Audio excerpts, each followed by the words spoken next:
আজকে এত সুন্দর, এত সহজ একটা রেসিপি তোমাদের সঙ্গে শেয়ার করব। এটা একবার বানালে বারবার বানিয়ে খেতে ইচ্ছা করবে। বিশেষ করে বাচ্চারা কিন্তু এটা অনেক বেশি পছন্দ করবে। তো পরবর্তীতে চকোলেট মেল্ট করে দেওয়ার কিন্তু কোনো প্রয়োজন নেই, কারণ প্রথমেই কিন্তু এর মধ্যে আমি চকোলেট দিয়ে দিব। তো চলো কথা না বাড়িয়ে মূল রেসিপিতে চলে যাচ্ছি। প্রথমেই একটা বোলের মধ্যে নিয়ে নিচ্ছি ময়দা। এখানে আটা অথবা ময়দা ২ টার একটা নিলেই হবে। তবে যদি তোমরা প্যাকেটের ময়দাটা ব্যবহার করো তাহলে কিন্তু এটা আরো বেশি সফট হবে। তো এর মধ্যে আমি দিয়ে দিলাম প্রায় 1/4 কাপের থেকে একটু কম পরিমাণে চিনি। দিয়ে দিচ্ছি লবণ, খুবই সামান্য। আর এখানে ইস্ট দিয়ে দিয়েছি আমি খুবই অল্প। ইস্টের পরিমাণ যদি বেশি দিয়ে দাও তাহলে কিন্তু ইস্টের গন্ধ করবে। এখানে আমি হাফ চা চামচের থেকে একটু বেশি পরিমাণে ইস্ট দিয়েছি। যেহেতু এখানে মাত্র ১ কাপ পরিমাণে ময়দা আছে। খুব ভালোভাবে উপকরণগুলোকে একটু মিশিয়ে নিতে হবে। তারপর এখানে উষ্ণ গরম জল অ্যাড করে খুব সুন্দরভাবে সফট একটা ডো তৈরি করে নিব। আর হ্যাঁ, এই খামিরটা কিন্তু তোমাদেরকে একটু সময় নিয়ে ময়াম করতে হবে। তাহলেই কিন্তু এই বম্বলিগুলো একদম পারফেক্ট হবে। একদম লাস্টের দিকে দেখবে হাতে বারবার লেগে আসছে। ঠিক সেই পর্যায়ে এখানে তোমরা ১ টেবিল চামচের মতো তেল অ্যাড করবে। তেল দেওয়ার পরে আরো বেশ কিছুক্ষণ এটাকে ময়ম করে নিবে। পরবর্তীতে যদি এটা আবারও লেগে আসতে চায় তাহলে আবারও সামান্য তেল অথবা বাটার এখানে অ্যাড করতে পারো। আর হ্যাঁ, এখানে যদি তোমরা বাটারটা দাও তাহলে কিন্তু স্মেলটা আরো অনেক বেশি ভালো আসবে, যেটা খেতে ভীষণ ভালো লাগবে। যেকোনো রেসিপির ক্ষেত্রে আমি কিন্তু চেষ্টা করি তোমাদের সঙ্গে A to Z সকল টিপস শেয়ার করার। কারণ আমি চাই আমি যেভাবে রেসিপিটা বানাচ্ছি তোমরাও যেন সেম ভাবে বানাতে পারো। তো আমি কিন্তু কোনো গোপনীয়তা রাখি না। তো তোমরা সকল টিপস ফলো করেই কিন্তু রেসিপিটা ট্রাই করবে, তাহলে তোমাদেরটাও একদম পারফেক্ট হবে। তো এখন আমি এই খামিরটাকে রেস্টে রেখে দিচ্ছি ১ ঘন্টার জন্য। ফিরে এসছি ১ ঘন্টা পর। দেখো এটা কিন্তু ফুলে একদম দ্বিগুণ হয়ে গেছে। তো এই বম্বলিগুলো বানাতে মানে বিটার ছাড়া শুধু হাতের কারিশমার প্রয়োজন। মানে হাত দিয়ে এটাকে যত বেশি তোমরা ময়ম করতে পারবে এই খামিরটাকে, এই বম্বলিগুলো কিন্তু ততটাই পারফেক্ট হবে। তাই চেষ্টা করবে এই টিপসটা অবশ্যই ফলো করার। দেখো খুব ভালোভাবে কিন্তু আরো একবার আমি এটাকে একটু ময়ম করে নিচ্ছি। আর এই খামিরটা কিন্তু এখন বেশ অনেকটাই টাইট হয়ে গেছে।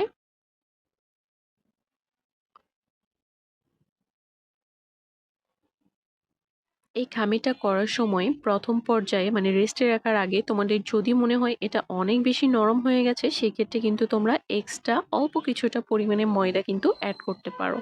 তবে একদম বেশি নরম কিন্তু রাখা যাবে না।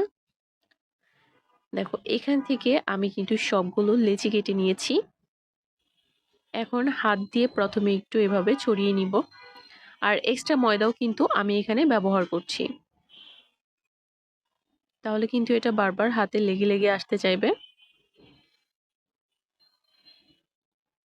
তো এর মধ্যে আমি দিয়ে দিচ্ছি চকলেটের একটা টুকরো। তো এটা করলে কি হয়, চকলেটটা মেল্ট করার কোনো ঝামেলাই থাকে না। তো চকলেটটা ভেতরে দিয়ে তোমাদেরকে মুখটা খুব ভালোভাবে কিন্তু বন্ধ করে দিতে হবে। মুখটাকে একটু সময় নিয়ে ভালোভাবে বন্ধ করে দিবে যেন ভাজার সময় এগুলো খুলে না যায়।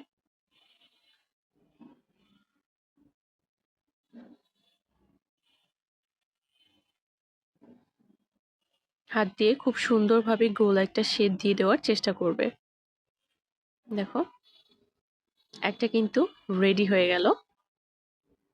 তো তোমরা চাইলে কিন্তু প্লেটের মধ্যে একটু বেশি পরিমাণে ময়দা ছিটিয়ে ওপর থেকে এগুলো রাখতে পারো। তবে আমি এখানে একটা করে বেকিং পেপার দিয়ে দিচ্ছি, এতে করে আমার তুলতে সুবিধা হবে। অলরেডি আমি ২টা বানিয়ে নিয়েছি আর ওপর থেকে সামান্য একটু ময়দাও ছিটিয়ে দিচ্ছি। এইভাবে একে একে কিন্তু আমি সবগুলোই বানিয়ে নিয়েছি। একদম লাস্টেরটা তোমাদেরকে আবার একটু দেখিয়ে দিচ্ছি। চকলেটগুলো কিন্তু আমি একটু কিউব করে কেটে নিয়েছিলাম, সেটাই কিন্তু ভেতরে দিয়ে দিচ্ছি।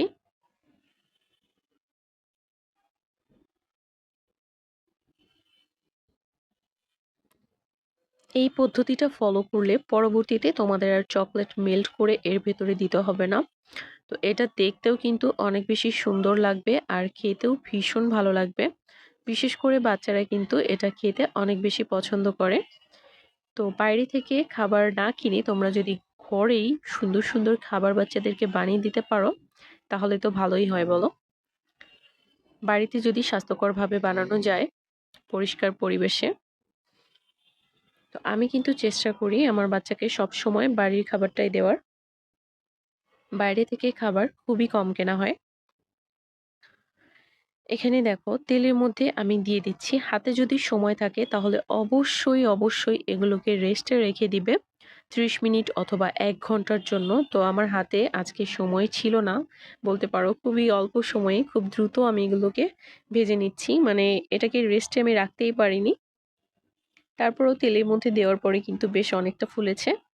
যদি তোমরা এটাকে রেস্টে রাখো তাহলে কিন্তু আরো ফুলবে। তো আমি উপর থেকে সামান্য একটু করে তেল দিয়ে দিচ্ছি একটা ছোট্ট চামচের সাহায্যে। উল্টে পাল্টে খুব ভালোভাবে কিন্তু ভেজে নিতে হবে। দেখো আমি ক্যামেরাটা অন করতেই ভুলে গেছি, এখানে কিন্তু আমার ভাজাটা কমপ্লিট হয়ে গেছে। তো সবগুলো কিন্তু আমি ভেজে নিয়েছি। তো মাঝখানে ক্যামেরাটা অন করতে ভুলে গেছি, অবশ্যই তোমরা একটু সময় অপেক্ষা করে উল্টিয়ে দিবে। আর চুলার আঁচটা কিন্তু প্রথম থেকে শেষ অবধি একদম লো হিটেই ছিল, মানে একদম লো হিটে রেখেই কিন্তু এগুলোকে ভাজতে হবে। আমি তোমাদেরকে দু একটা ছিঁড়েও দেখাচ্ছি আসলে ভেতরটা কতটা সুন্দর হয়েছে। দেখো রুটিটা এত বেশি সফট হয়েছে।